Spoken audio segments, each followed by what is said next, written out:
IPS अफसर के घर चोरी हुई है। नोएडा में तैनात आईपीएस अफसर के घर चोरी हुई है। डीसीपी यमुना प्रसाद के घर लाखों की चोरी हुई है। आपको बताएं, खिड़की की ग्रिल काटकर चोर घर में घुसे। लखनऊ के विकास नगर में अफसर के घर चोरी हुई और उसके बाद कैश, चांदी के बर्तन, टोटियां घर से सब कुछ चोरी कर लिया। ये बड़ी चोरी की वारदात जो है वो सामने आई है और डीसीपी यमुना प्रसाद के घर में लाखों की चोरी हुई है।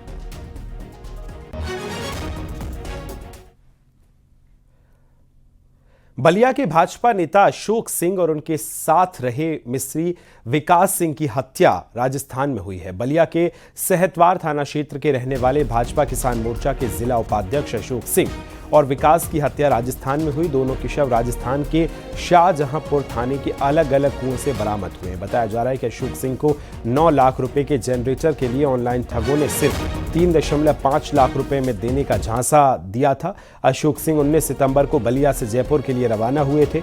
2 दिन बाद दोनों के मोबाइल बंद हो गए और उसके बाद परिजन ने पुलिस से शिकायत की।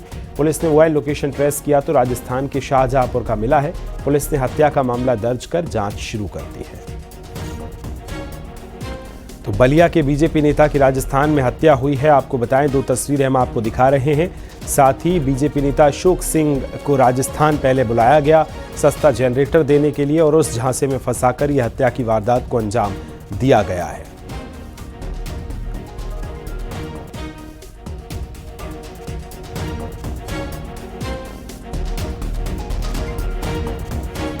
ये कोई यहाँ जनरेटर परचेज करने के हिसाब से इनको बुलाया गया था।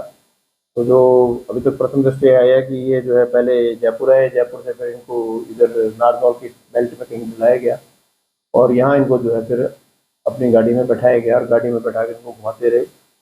और इसमें जो बंदे हैं वो लगभग अभी हमारी जो साइबर टीम लगी हुई है उनको चेंज करने के लिए और पूरा इसका रूट चार्ट कंप्लीट कहाँ कहाँ इनको लेके गए, कौन कौन इनके साथ इन्वॉल्व हैं। उम्मीद है जल्द ही इन सब आरोपियों को गिरफ्तार किया जाएगा। कानपुर देहात के शिवली कोतवाली क्षेत्र में लड़की के साथ रेप और हत्या के मामले में एक्शन हुआ। एनकाउंटर में पुलिस ने आरोपी करण भदौरिया को गिरफ्तार कर लिया। एनकाउंटर में आरोपी करण भदौरिया को गोली लगी है।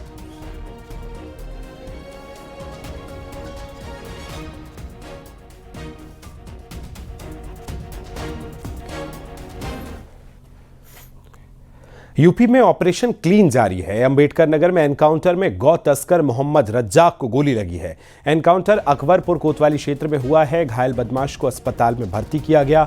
वहीं फिरोजाबाद में महिला पुलिस टीम ने एनकाउंटर में बदमाश वारिस को गिरफ्तार कर लिया। एनकाउंटर में बदमाश को गोली लगी, बदमाश को अस्पताल में एडमिट किया गया। वहीं सीतापुर में भी एनकाउंटर में बदमाश राशिद घायल हुआ है।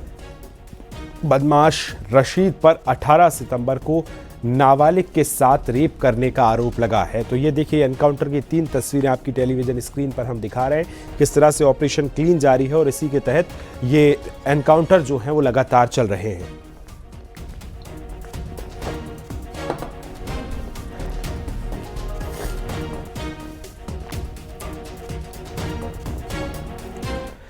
प्रतापगढ़ के मधानता कोतवाली क्षेत्र में महिला उर्मिला वर्मा की हत्या के मामले में पुलिस ने महिला के पति को गिरफ्तार कर लिया है। पुलिस पूछताछ में पति ने अपना जुर्म कबूल लिया है।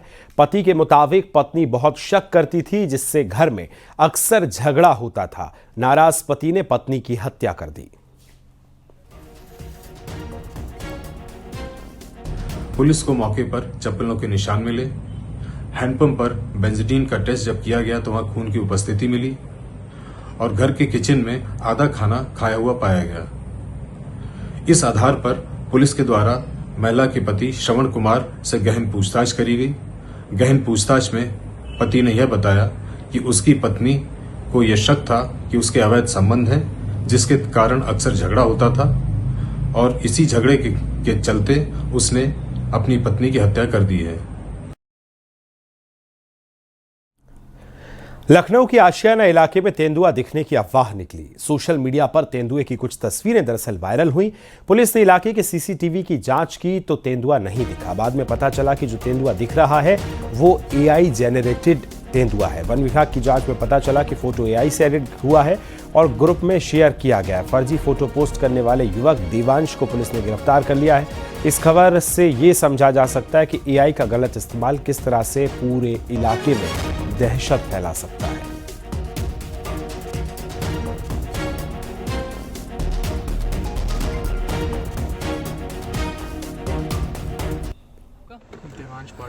अच्छा, आप कहाँ रहते हैं? रजनीखंड में रहता हूँ, 5 बटे 115। अच्छा, आपने अभी थोड़ी देर पहले क्या करा? जी मैंने थोड़ा तेज़ बोलो भाई। 10 मिनट पहले हाँ। फ़ोटो अपने दोस्तों के ग्रुप में, मजाक मस्ती चलती है उस ग्रुप में सिर्फ, हाँ। उसमें मैंने मजाक में एक फ़ोटो एडिट करी। और जो भी रुचिखंड में 3-4 दिन से अफवाहें हम लोग सुन रहे हैं वो सच है कि नहीं है मैं नहीं जानता। हाँ। वो फ़ोटो उसमें आ रही थी, मैंने मजाक मस्ती में एक फ़ोटो अपने साथ एडिट करके हाँ। उसमें तेंदुआ पीछे लगा के, जो पता भी चल रहा है एडिटेड फ़ोटो है, वो ऐसे लगा के डाल दी। ये मुझसे गलती हो गई, हाँ। मैं अपनी गलती मानता हूँ, मैं दोबारा ये गलती कभी नहीं करूँगा। ठीक है। क्या नाम है आपका? वहीं सपा अध्यक्ष अखिलेश यादव ने भी इस फेक तस्वीर को शेयर किया था। सोशल मीडिया पर एआई जनरेटेड फोटो शेयर कर सवाल भी उन्होंने खड़े किए थे।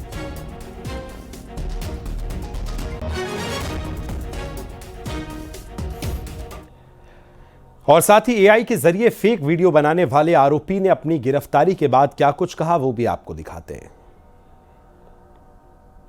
तेंदुओं को लेकर गलत जानकारी भी दी जा रही है, अफवाह भी फैलाई जा रही है, एनिमेटेड फोटोज वीडियोस बनाए जा रहे हैं। और यहाँ पर जो फॉरेस्ट डिपार्टमेंट के अधिकारियों को जो जानकारी मिली थी कि इस इलाके में तेंदुआ देखा गया है, दरअसल यहाँ पर देखिए तस्वीरों में एक शख्स जो यहाँ पर देख पा रहे हैं आप तस्वीरों में, जिसको फॉरेस्ट डिपार्टमेंट अपने साथ यहाँ पर लेकर जाता हुआ, इसने गलत तरीके से एनिमेटेड फोटो बनाई ग्राफिक्स के जरिए। और यहाँ पर देखिए इस शख्स ने, और जिसके बाद बोलिए मैडम क्या हुआ? बता रहे हैं कि हम सिर्फ मजाक में बनाए हैं, हम मजाक में बनाए। बताइए, पूरा रात से हम सब लोगों को पूरे दहशत बनाकर ये मजाक कर रहे हैं। अब इनको हम लोग पकड़ के इनको लेकर जा रहे हैं थाने लेके जा रहे हैं। और भी यहाँ पर हैं, जरा इनसे हम बात भी कर लेते हैं। आपने इस तरीके का मजाक क्यों किया? आपने तेंदुए के साथ फोटो वायरल कैसे की? अरे मैंने वायरल करी नहीं सर। तो आपका फोटो कैसे है वो तेंदुए के साथ? तो मैं अपने ग्रुप में हंसी मजाक में 4 लोगों के साथ डाल दिया। अब वो रुचिखंड में रियल में आया हुआ है। तो आपको पता है कि वो 4 लोग के बीच में रही फोटो, वो आगे नहीं बढ़ी। मेरे जानने वाले मुझे पता, वो किसी को फालतू बता देंगे। लाइव फीड मत वो कैसे मालूम कि वो रियल में आया हुआ है कि नहीं आया हुआ है? क्या किसको भेजा था आपने वो फोटो? वो मैंने ग्रुप पे भेजा था। बनाया कैसे था तेंदुए के साथ? मैंने नहीं बनाया, वो तो चैट जीपीटी से कोई भी इस टाइम कर लेता है ये सब हंसी मजाक। अंकल जी के साथ कुछ भी कर दोगे, चैट जीपीटी का मतलब क्या है? अगर चैट जीपीटी है तो कुछ भी बना दोगे। जाहिर गंवार तो हो नहीं, गांव देहात का आदमी हो। पूरा माहौल बिगाड़ के रखा है, हर जहाँ दहशत फैली हुई है कि यहाँ निकल रहा वहाँ निकल रहा है। तो यहाँ पर देखिए इस शख्स ने चैट जीपीटी से एक फोटो बनाई जिसमें उसने अपने पीछे दिखाया तेंदुए को, और वो फोटो वायरल हुई, जिसके बाद फॉरेस्ट डिपार्टमेंट इस इलाके में भाग के आई और पता चला कि इसने फर्जी तरीके से वो फोटो वायरल किया था। अब पुलिस इन पर कार्रवाई करेगी। वीडियो जर्नलिस्ट कमलेश के साथ अमित कुमार सिंह, न्यूज़ 18 इंडिया, लखनऊ। लड़ाकू विमान मिग-21 को अब भारतीय वायुसेना आज विदाई देने जा रही है। 1965 और 1971 की जंग के अलावा कारगिल युद्ध में मिग-21 ने दुश्मनों के छक्के छुड़ाए थे। वायुसेना प्रमुख air chief marshal farewell fly past का नेतृत्व करेंगे। इंडियन एयरफोर्स के चंडीगढ़ एयरबेस से मिग-21 अपनी आखिरी उड़ान भरेगा। इस उड़ान के दौरान मिग-21 के परफॉर्मेंस की कमान Indian air force chief AP Singh के हाथों में होगी। इस दौरान झुंझुनू की स्क्वाड्रन लीडर प्रिया शर्मा भी उनके साथ मिग-21 के परफॉर्मेंस में शामिल होंगी। पिछले 6 दशकों से आसमान में भारत की शान रहा मिग-21 सुपरसोनिक फाइटर एयरक्राफ्ट आज अपनी आखिरी उड़ान भरेगा। इस ऐतिहासिक पल में सिर्फ मिग-21 को अलविदा नहीं कहा जाएगा, बल्कि भारतीय वायुसेना में नारी शक्ति की बढ़ती ताकत की दुनिया को दिखेगी। और इस मौके पर स्क्वाड्रन लीडर प्रिया शर्मा, जो इंडियन एयरफोर्स की 7वीं महिला फाइटर हैं और पायलट हैं, जो कि मिग-21 को आखिरी बार आसमान की ऊंचाइयों में ले जाएंगी। इस दौरान उनका साथ देने के लिए खुद air chief marshal AP Singh भी परफॉर्मेंस में शामिल होंगे।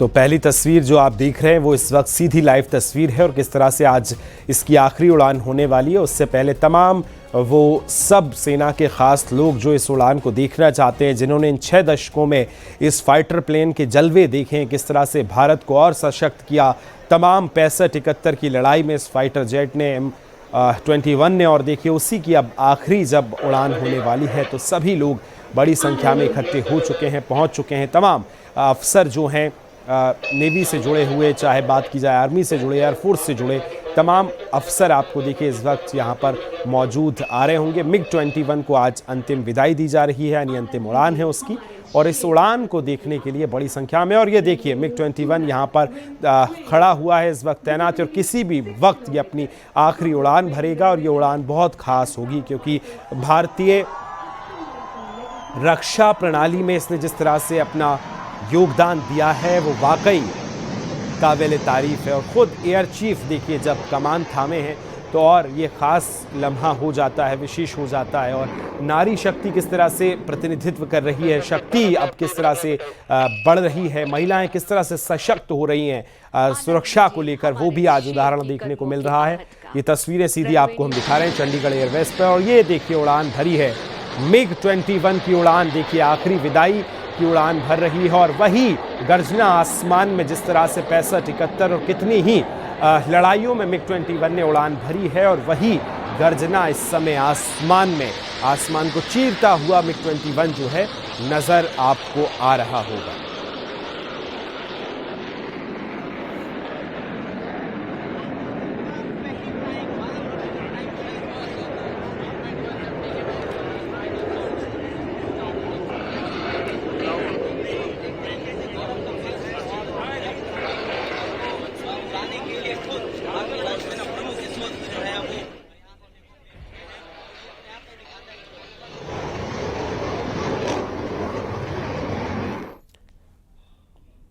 और चलिए आगे बढ़ेंगे। अब शारदीय नवरात्र के 5वें दिन मां दुर्गा के 5वें स्वरूप यानी स्कंद माता की पूजा अर्चना की जा रही है।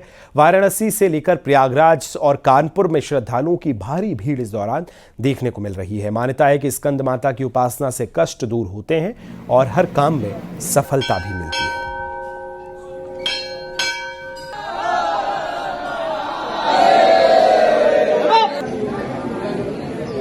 यूं तो नवरात्रि में हर माता के मंदिर में भक्तों का तांता लगा रहा है, मगर कानपुर के इस काली माता के मंदिर की बात निराली है, क्योंकि इस काली माता के मंदिर को ताले वाली माता का मंदिर कहा जाता है, क्योंकि यहाँ ताला लगाने पर मन्नत पूरी होती है। आप देख सकते हैं यहाँ तक कैमरे की नजर आ रही है, लाखों की संख्या में ये ताले, छोटे ताले, बीच के ताले, मंदिर ताले, बड़े ताले लगा के लोग जाते हैं, और जिसकी मन्नत पूरी होती है वो ताला खोल हो जाता है। ऐसा माना जाता है कि देश के कोने कोने से लोग यहाँ पहुंचते हैं और अपनी मन्नतों को पूरा करके जाते हैं। यहाँ देश और विदेश से भी लोग पहुंचते हैं, और सिर्फ नवरात्र ही ऐसा होता है। और शारदीय नवरात्र में जहाँ लोग आते हैं और ताला लगाते हैं, कहते हैं ताला करता है मन्नत पूरी। बस आशीष पांडे के साथ बदायूं में कोचिंग से वापस घर लौट रही छात्रा को ट्रक ने रौंद दिया है। हादसे में छात्रा की दर्दनाक मौत हो गई है। हादसे की जानकारी लगने पर पुलिस मौके पर पहुंची और पुलिस ने छात्रा के शव को पोस्टमार्टम के लिए भेज दिया है। स्थानीय लोगों ने ट्रक ड्राइवर को पुलिस के हवाले कर दिया और छात्रा नर्सिंग स्टाफ की पढ़ाई कर रही थी।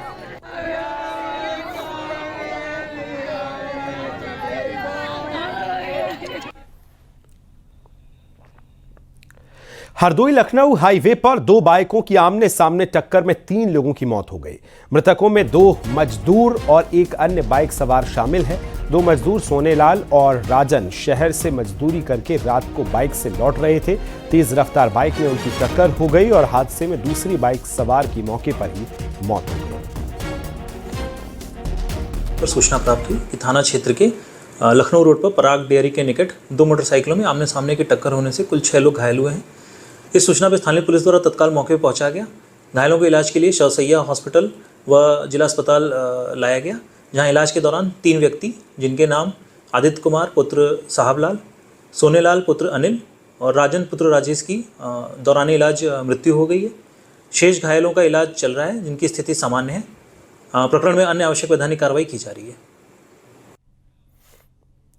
खबर नोएडा से है, जहां शेयर बाजार में निवेश का झांसा देकर 2.28 करोड़ की ठगी का आरोप है। ऊर्जा मंत्रालय के रिटायर्ड डेप्यूटी मैनेजर के साथ ठगी हुई। पीड़ित ने साइबर क्राइम थाने में एफआईआर दर्ज कराई है।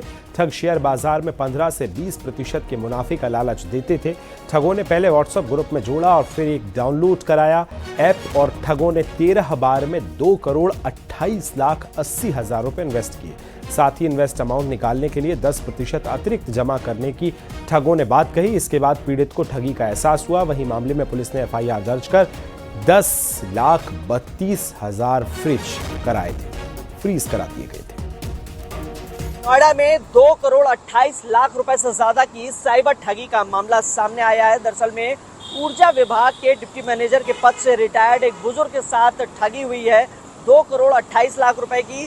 दरअसल में उन्हें एक लिंक मिला था जिसमें शेयर बाजार में इन्वेस्ट कराने के नाम पर मोटे मुनाफे की बात कही गई थी, और ऐसे में उनको एक ऐप भी डाउनलोड कराई गई। 13 बार में ये अमाउंट ट्रांसफर कराया गया, और जिस ऐप को डाउनलोड कराया था उसमें जो अमाउंट था, इन्वेस्टेड अमाउंट यानी 2,28,80,000 रुपए, वो अमाउंट कई गुना बड़ा दिखाई दे रहा था।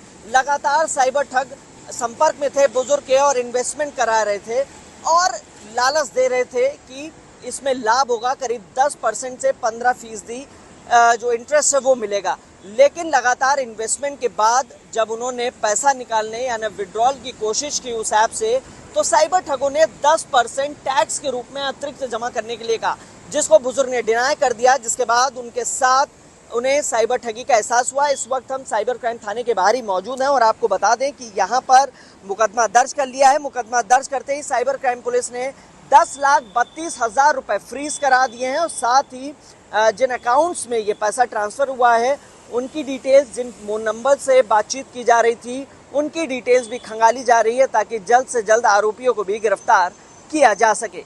कैमरामैन विपिन के साथ हिमांशु शुक्ला, न्यूज़ 18 नोएडा।